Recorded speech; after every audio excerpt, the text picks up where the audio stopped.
Hey everybody, it's Mr. Wagstaff. Cool stuff to talk about today. You're going to like this. All right, so the last couple of days we've been talking about Andrew Jackson. Andrew Jackson is considered a war hero in the United States because of in the War of 1812. He won at the Battle of New Orleans. Everybody loved him in America because he's a hardcore redneck just like me. When I say everybody, I'm talking about the people in America, not the government. The government, meaning the House of Representatives and the Senate and the aristocrats and the typical people that at the time in the 1800s were the politicians, not a big fan of Andrew Jackson because Andrew Jackson does whatever he wants to do whenever he wants to do it. The American people supported him. Congress was pretty happy to see his second term be up. So Andrew Jackson, he is going to finish up his term in office, his second term. Now, legally, he could run for a third term. Legally, there's no rule against it. But even Andrew Jackson, who was the seventh president of the United States and doing whatever he wants to do, still had enough respect for George Washington that he's like, yeah, the precedent has been set. I'm not running for a third term. So he's going to stop being the president. He's going to step down, not run for a third term. And America's like, oh no, what are we going to do? Who's going to be the next president? That is where we're going to pick up today. With the election of 1836, we got a series of smaller, really cool stories here today that you're going to like. Every one of them is just, it's a lot of cool little stuff to talk about today. All right, so let me make myself smaller here. Beep, beep, beep, beep, beep, beep, beep, beep, beep. All right. Put myself way up here in the corner. Make myself a little bigger than that, I guess. All right. So, election of 1836. Who's going to run for president but a guy named, got a picture of him here, Martin Van Buren. So Martin Van Buren was Andrew Jackson's vice president. Now, Martin Van Buren is nothing like Andrew Jackson. This really helped out Andrew Jackson. Andrew Jackson would just do whatever he wanted to do all the time, and Martin Van Buren, figuratively, would like run around behind him, putting out all the fires that he would start. Andrew Jackson would be like, hey, look at that tree. Let's set it on fire. Andrew Jackson just does what he wants to. If he wants to set a tree on fire, he'd set a tree on fire.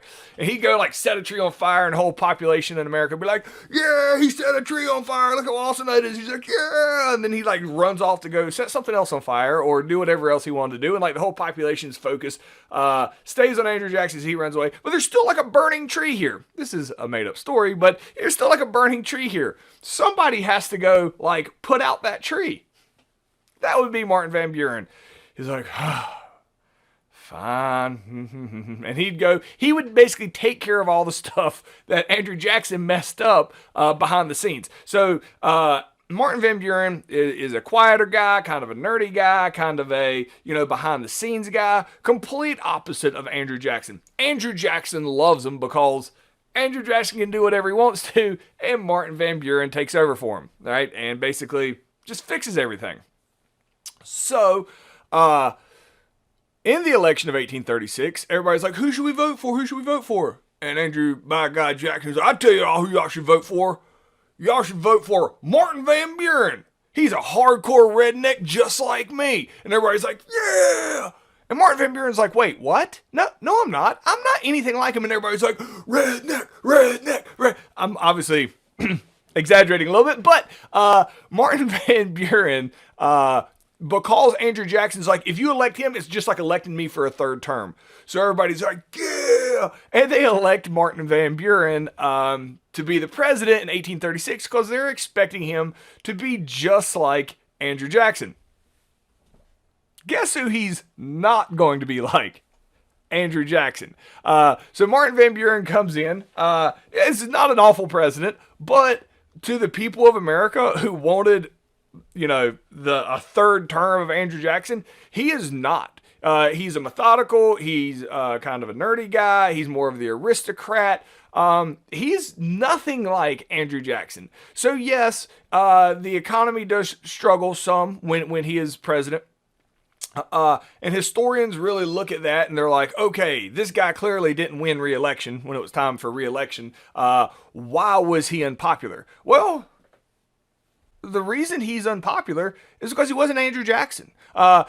So he really let down people, and it wasn't even his fault. He never pretended to be Andrew Jackson, but Andrew Jackson basically had everybody expect that he will be like Andrew Jackson, and when he's not like Andrew Jackson, they're disappointed. So one of the reasons people don't like Martin Van Buren is because he wasn't Andrew Jackson. He couldn't ever live up to that expectation. Not that he necessarily wanted to, but there is this desire in the United States to have Andrew Jackson, or have a Andrew Jackson type figure, because at the time, now we know today, Andrew Jackson was the Trail of Tears, and there's a lot of things that he did that should not have been done.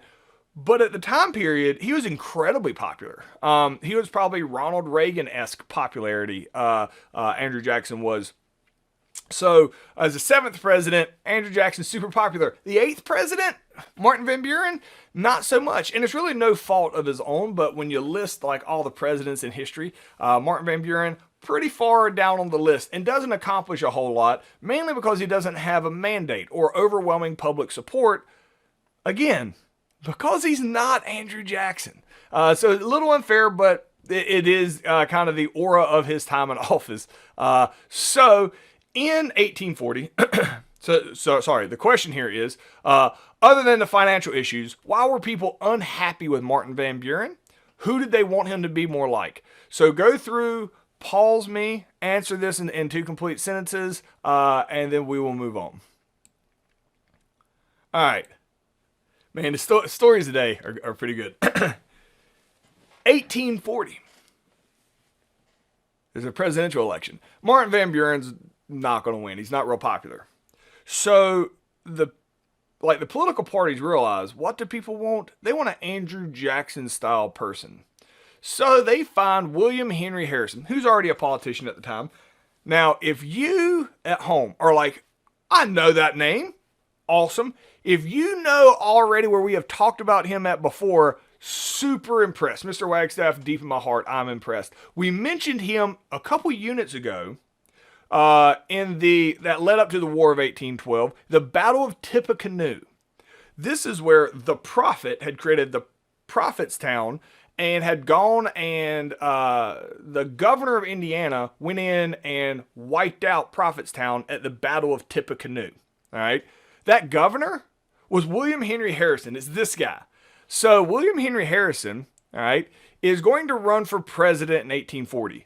Now, since he is famous for the Battle of Tippecanoe, all right, he is presented as a war hero, all right, and President William Henry, or sorry, I'm already calling him president. He's going to win. Spoiler alert.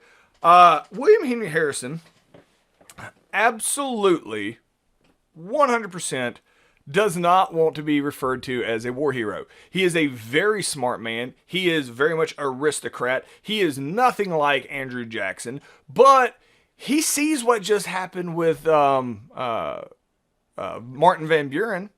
If he doesn't embrace this, I'm a hardcore redneck type thing, he's probably not going to win.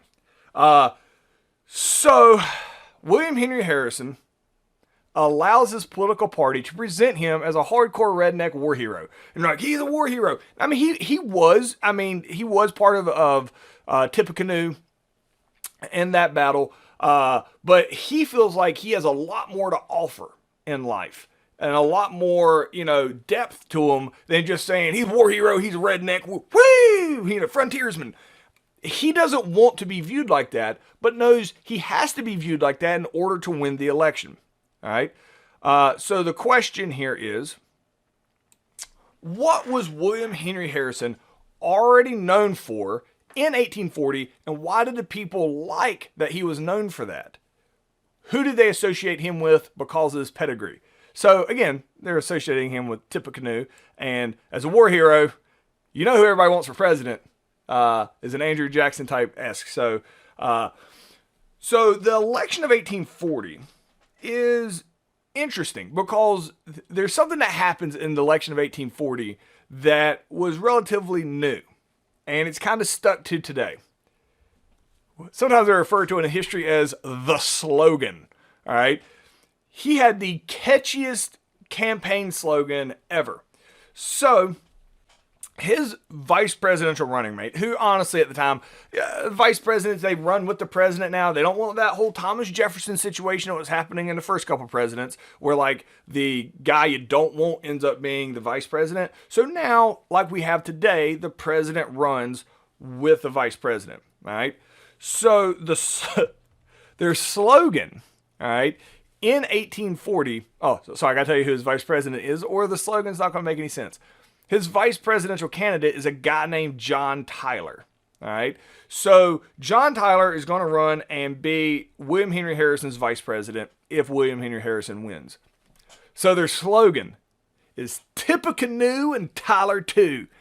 They are playing up William Henry Harrison's war hero status so much, they literally just start calling him Tippecanoe, the name of the battle that he's famous for at this point. What are we at? 28 years before this, way back in 1812, wiped out the Native Americans. So William Henry Harrison, they just call him Tippecanoe now. They're like, hey, there's Tippecanoe.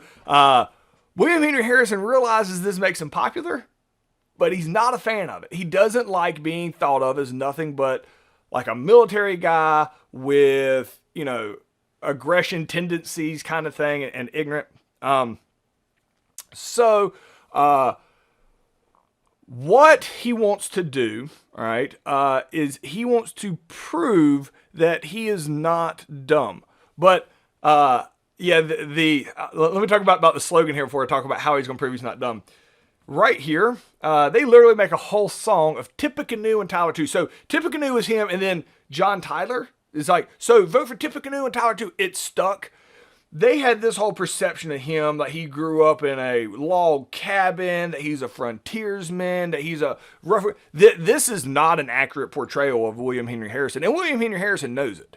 He knows that he's basically pretending to be somebody he's not, trying to pretend to be Andrew Jackson in order to get elected. All right. Now, political parties have gotten big here, so they've convinced him he has to do this, and he plays along. Thus, the log cabin here, in these flyers, they make whole songs about him. I'm not going to sing it for you, but basically talk about, his poor, brittle lifestyle, which is none of that is true.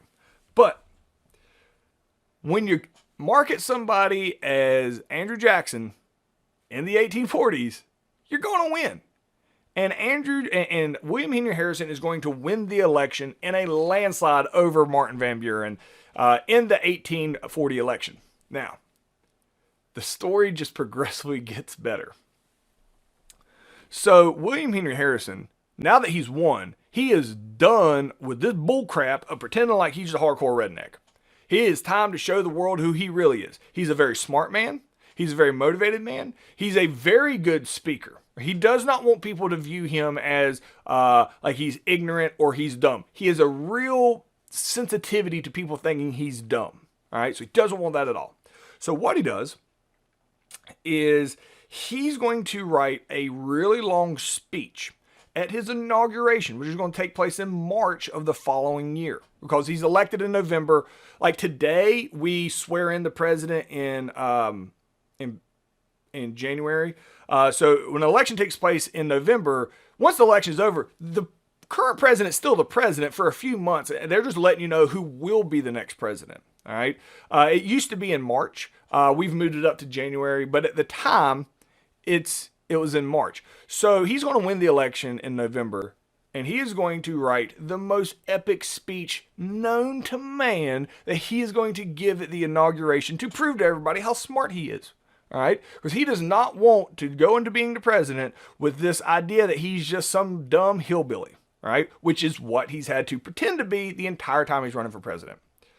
So, question here is, even though William Henry Harrison allowed his image to be distorted in the campaign, what did he decide to do after the election to change that perception of him? Because remember, the election happens in November. At his inauguration, where they swear him in as the president, what's he planning on doing there? He's going to give a big old speech to prove how smart he is. Mr. Wagstaff has really built this up to be something, because the story's crazy. All right. I mean, it's so dumb, it's almost unbelievable. March 4th, 1841, William Henry Harrison, he gets sworn in as the president. Sorry, I shouldn't laugh because it... All right. William Henry Harrison is sworn in as the president. All right. When he's sworn in as the president, it is now time for him to give a speech. I imagine he brings out like this encyclopedia, like boom, and like lays it down like it's time, it's time to give the speech. So he starts into this like 3-hour speech. I don't think anybody that was here, like in this pictures of drawing of it, I guess. I don't think anybody here expected to be for like 3 hours. Like, oh, what's he doing?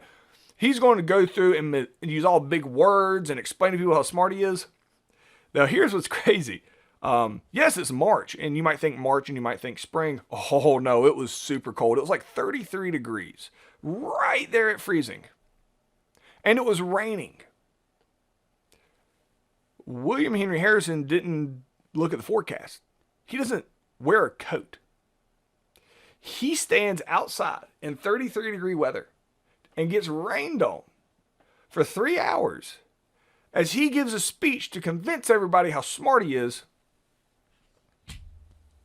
And he gets pneumonia. And he gets super sick. And because he tried to tell everybody how smart he was in the dumbest possible fashion, being outside for 3 hours in the rain with no jacket, he gets super sick and gets pneumonia. All right. So this here is the question. Explain the events that happened to William Henry Harrison's inauguration that caused him to get sick. If you're trying to spell pneumonia, fun fact, it's spelled with a P. Just is. So if you need to pause me right here, please do, and we'll move on. Story keeps getting better. All right. So William Henry Harrison gets super, super sick. He gets pneumonia. Now, people in the 1840s got pneumonia, and most people survived. He was still a healthy man when this happens. William Henry Harrison is going to die. And he's going to die 1 month as being the president.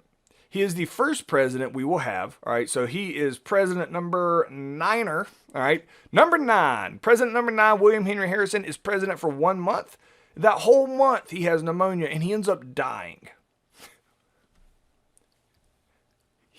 He dies of pneumonia because he gave a speech for 3 hours in the rain, in the freezing weather to prove how smart he was. Anyway, all right, so he is going to die of pneumonia. Historians look at this and we realize now, looking back on this, had they just left him alone, he probably would have survived. Had they just left William Henry Harrison, let him do his own thing, he probably would have survived and it wouldn't have been an issue. But they don't leave him alone. They are trying to help him. So the way they help William Henry Harrison is they will bleed him. They will like literally like cut his wrist and like let all his blood fall out and then like cover him up. All right. That's not good when you're sick. The thought is we're going to let all this disease leave his body. Well, the blood fights the disease. This is what white blood cells are. Like you can't, if you take your defenses out of your body, you're probably not going to survive. But this was like cutting edge technology. So he had like all the top doctors to come over to fix him and he just got worse. Here's the crazy thing about it. So for a month, so I like how in this picture here, they're trying to show him here and then here on the bed. But the reason they're probably doing that is because he loses 100 pounds in that 1 month. So it's not like he just gets sick and die. Like they come and poke and prod him every day. He can never recover. He absolutely has a miserable experience as the president. And he ends up dying as the president. He's the first president we've ever had that died while in office. But he is going to die on April 4th, 1841. So March 4th is when he gave the speech. 1 month later, on April 4th, he is going to die. All right. This sends the whole country into upheaval over, oh my gosh, what do we do now that he is dead? But before we talk about that, here's the question. William Henry Harrison, would have probably survived if people had just left them alone. Specifically, the doctors had just left him alone. What did the doctors do to cure him? Like, what was their methods? And how did that actually end up killing him in the long run? Because there is a very good chance that he just laid there and suffered, that he would have recovered if the doctors had never shown up. All right. So, what happens when he dies? Brings up this dude right here, John Tyler. Really, you've never heard of John Tyler. If you have, it's because you Tippecanoe and Tyler too. He is really important in, as far as the executive branch goes in America, for what he does. So this is John Tyler. He is the vice president under William Henry Harrison. So now today, we know exactly what would happen. If something happened to the president, the vice president takes over. The only reason we do that now is because of John Tyler. The vice president is you ran for vice president. You didn't run for president. You're the elected vice president. They really expected there's going to be an immediate election to pick a new president. That was the logic. Like John Tyler, he was elected vice president. He stays vice president. We need to have an election for a new president. All right. So everybody's in panic mode. Like, what do we do? We've never had this happen. Like, it's kind of scary how it was the 9th president in the 1800s before one of them died, and we had no game plan. Had like George Washington died while he was in office, or, John Adams, or any of those very first ones, especially George Washington, the whole country might have collapsed had George Washington died, or be fundamentally different. So there is a lot of uproar over what are we going to do? How are we going to fix this? John Tyler, to his credit, he's like, I got this. And they're like, what? He's like, yeah, I'm the president. Very rarely in history does a power grab work out really good. In American history, it happens a couple times. Marbury v. Madison, the Supreme Court gives themselves the power of judicial review. And we're like, yeah, that works. The vice president taking over for the president if the president dies, it works out for us. But man, just imagine how popular you must be or not be if you're like, I'm the president now. Like, you didn't run for president. You ran for vice president. And the president is an elected position. But you're just like, got this. I'm in charge. So, while John Tyler is really important in history because he does this, and we realize afterwards that it works out well, he is not very popular. A lot of people would call him his accidency, all right? Because it almost looked like he was trying to steal the presidency.